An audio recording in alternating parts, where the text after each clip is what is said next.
Good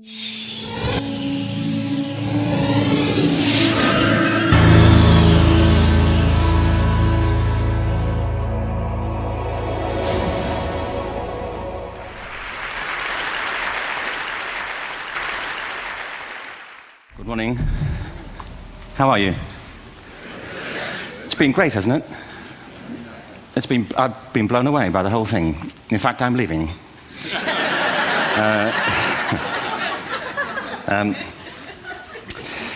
There have been three themes, haven't there, running through the conference, which are relevant to what I want to talk about. One is the extraordinary evidence of human creativity in all of the presentations that we've had and in all the people here. Just the variety of it and the range of it. The second is that it's put us in a place where we have no idea what's going to happen in terms of the future. No idea how this may play out. I have an interest in education. Actually, what I find is everybody has an interest in education. Don't you? I find this very interesting. If you're at a dinner party and you say you work in education, actually, you're not often at dinner parties, frankly, if you work in education. You're not asked, and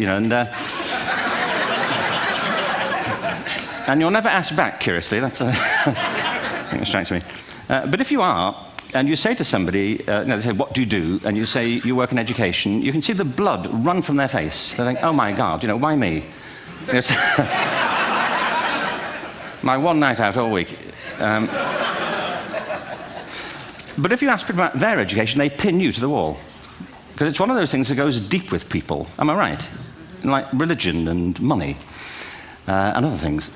So I have a big interest in education, and I think we all do. We have a huge vested interest in it, partly because it's education that's meant to take us into this future that we can't grasp.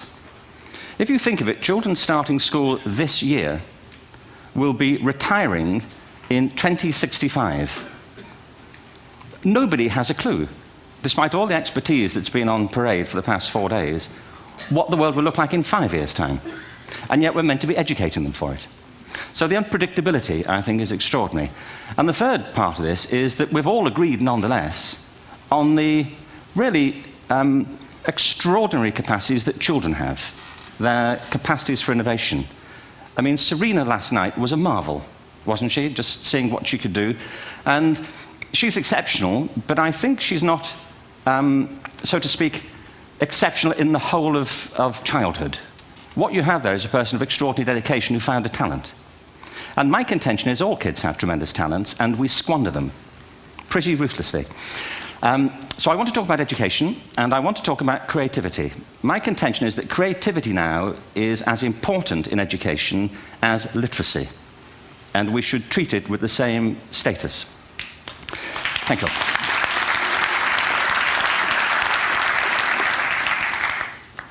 That was it, by the way. Thank you very much. So, 15 minutes left. Well, I was born... No, I had a great story recently, I love telling it, of a little girl who was in a drawing lesson. She was 6, and she was at the back drawing, and the teacher said this little girl hardly ever paid attention. And in this drawing lesson, she did. And the teacher was fascinated. She went over to her and she said, "What are you drawing?" And the girl said, "I'm drawing a picture of God." And the teacher said, "But nobody knows what God looks like." And the girl said, "They will in a minute."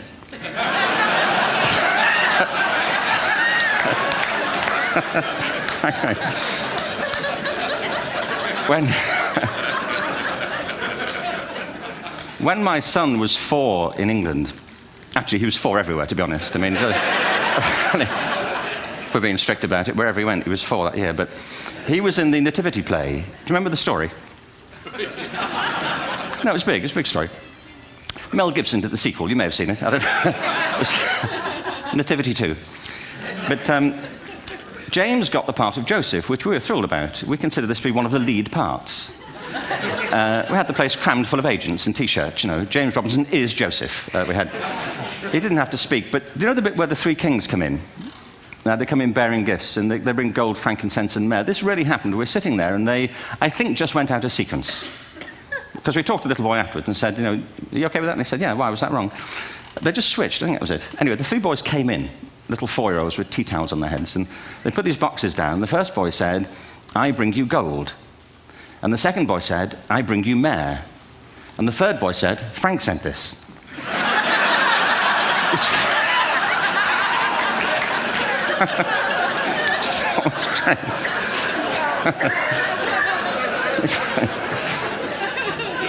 What these things have in common, you see, is that kids will take a chance. If they don't know, they'll have a go. Am I right? They're not frightened of being wrong. Now, I don't mean to say that being wrong is the same thing as being creative. What we do know is, if you're not prepared to be wrong, you'll never come up with anything original. If you're not prepared to be wrong. And by the time they get to be adults, most kids have lost that capacity. They have become frightened of being wrong. And we run our companies this, by the way. We stigmatize mistakes. And we're now running national education systems where mistakes are the worst thing you can make. And the result is that we are educating people out of their creative capacities. Picasso once said this. He said that all children are born artists. The problem is to remain an artist as we grow up. I believe this passionately, that we don't grow into creativity, we grow out of it. Or rather, we get educated out of it. So why is this? I lived in Stratford-on-Avon until about 5 years ago. In fact, we moved from Stratford to Los Angeles.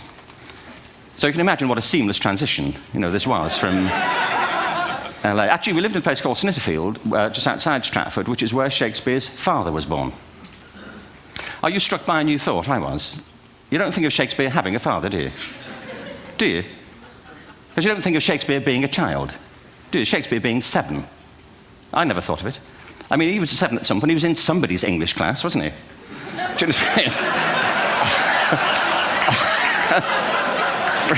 Really? How annoying would that be?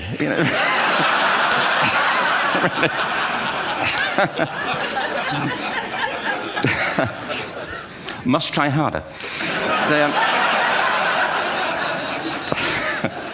Being sent to bed by his dad to Shakespeare. Go to bed now, to William Shakespeare, and put the pencil down, and stop speaking like that. It's confusing everybody.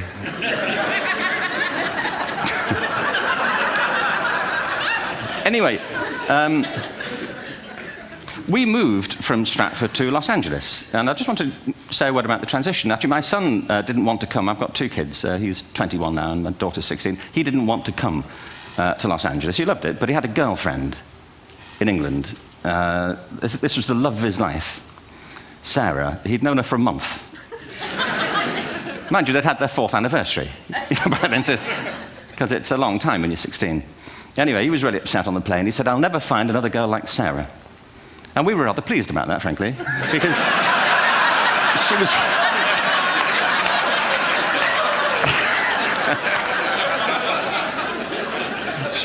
she was the main reason we were leaving the country.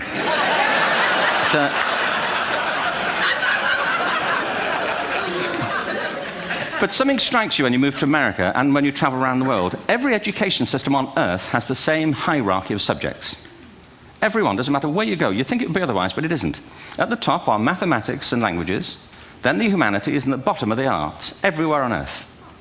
And in pretty much every system, too, there's a hierarchy within the arts.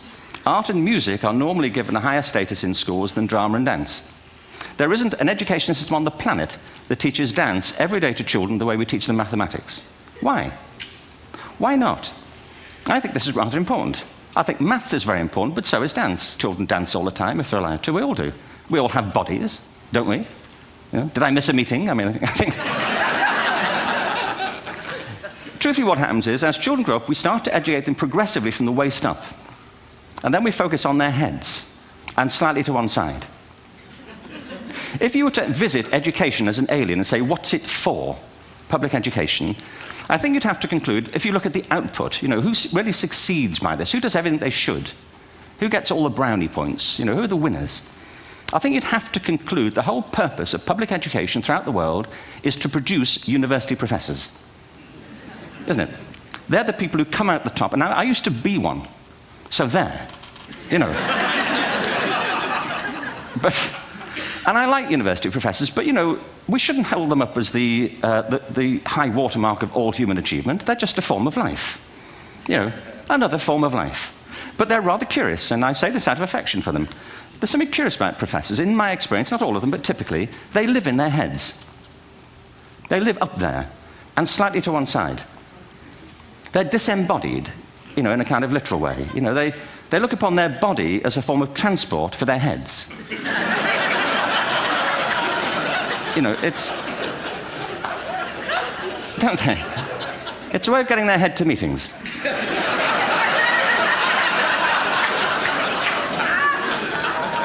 If you want real evidence of out-of-body experiences, by the way, get yourself along to a residential conference for senior academics and pop into the discotheque on the final night. And there you will see it. Grown men and women writhing uncontrollably off the beat. Waiting till it ends so they can go home and write a paper about it. Now, our education system is predicated on the idea of academic ability. And there's a reason. The whole system was invented around the world. There were no public systems of education really before the 19th century. They all came into being to meet the needs of industrialism. So the hierarchy is rooted on two ideas. Number one, that the most useful subjects for work are at the top. So you were probably steered benignly away from things at school when you were a kid, things you liked, on the grounds you would never get a job doing that. Is that right? Don't do music, you're not going to be a musician. Don't do art, you won't be an artist. Benign advice. Now, profoundly mistaken. The whole world is engulfed in a revolution. And the second is academic ability, which has really come to dominate our view of intelligence because the universities designed the system in their image. If you think of it, the whole system of public education around the world is a protracted process of university entrance. And the consequence is that many highly talented, brilliant, creative people think they're not, because the thing they were good at school wasn't valued or was actually stigmatized. And I think we can't afford to go on that way. In the next 30 years, according to UNESCO, more people worldwide will be graduating through education than since the beginning of history. More people. And it's the combination of all the things we've talked about, technology and its transformational effect on work, and demography and the huge explosion in population. Suddenly, degrees aren't worth anything. Isn't that true? When I was a student, if you had a degree, you had a job. If you didn't have a job, it's because you didn't want one. And I didn't want one, frankly. So, but now, kids with degrees are often heading home to carry on playing video games because you need an MA, where the previous job required a BA, and now you need a PhD for the other. It's a process of academic inflation, and it indicates the whole structure of education is shifting beneath our feet. We need to radically rethink our view of intelligence. We know three things about intelligence. One, it's diverse. We think about the world in all the ways that we experience it. We think visually, we think in sound, we think kinesthetically, we think in abstract terms, we think in movement. Secondly, intelligence is dynamic. If you look at the interactions of a human brain, as we heard yesterday from a number of presentations, intelligence is wonderfully interactive. The brain isn't divided into compartments. In fact, creativity, which I define as the process of having original ideas that have value, more often than not, comes about through the interaction of different disciplinary ways of seeing things. The brain is intentionally... By the way, there's a shaft of nerves that joins the two halves of the brain called the corpus callosum. It's thicker in women. Following on from Helen yesterday, I think this is probably why women are better at multitasking. Because you are, aren't you? There's a raft of research, but I know it from my personal life. If my wife is cooking a meal at home, which is not often, thankfully, but, you know, if she's doing... No, she's good at some things. But if she's cooking, you know, she's dealing with people on the phone, she's talking to the kids, she's painting the ceiling, you know, she's doing open heart surgery over here. If I'm cooking, the door is shut, the kids are out, the phone's on the hook. If she comes in, I get annoyed. I say, Terry, please, I'm trying to fry an egg in here. You know, really.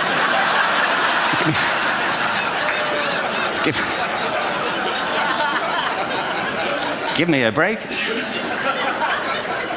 Actually, there was, do you know that old philosophical thing? If a tree falls in a forest and nobody hears it, did it happen?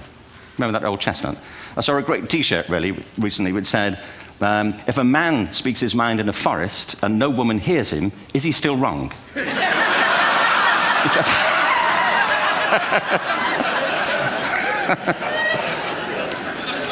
And the third thing about intelligence is it's distinct. I'm doing a new book at the moment called Epiphany, which is based on a series of interviews with people about how they discovered their talent. I'm fascinated by how people got to be there. It's really prompted by a conversation I had with a wonderful woman who most people have never heard of. She's called Gillian Lynn. Have you heard of her? Some have.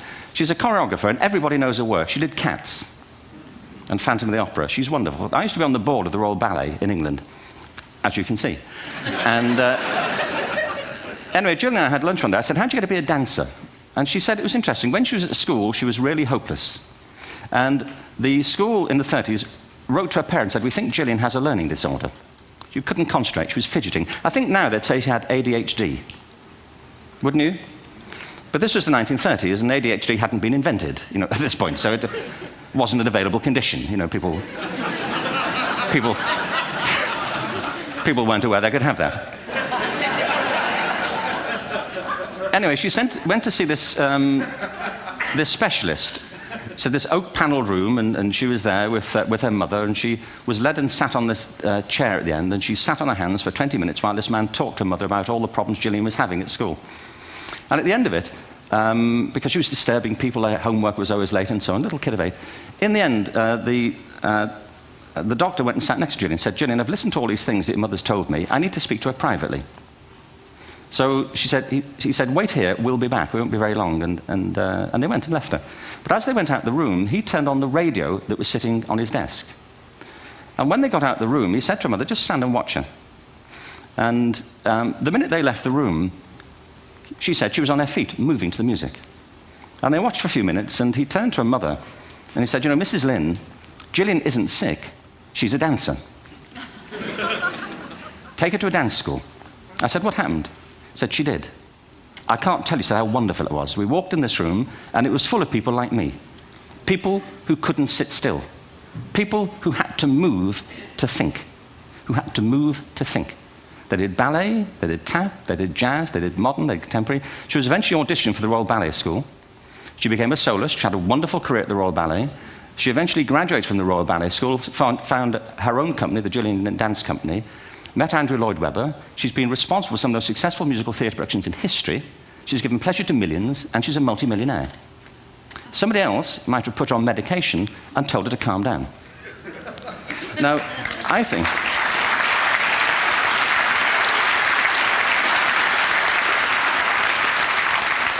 What I think it comes to is this. Al Gore spoke the other night about ecology and the revolution that was triggered by Rachel Carson.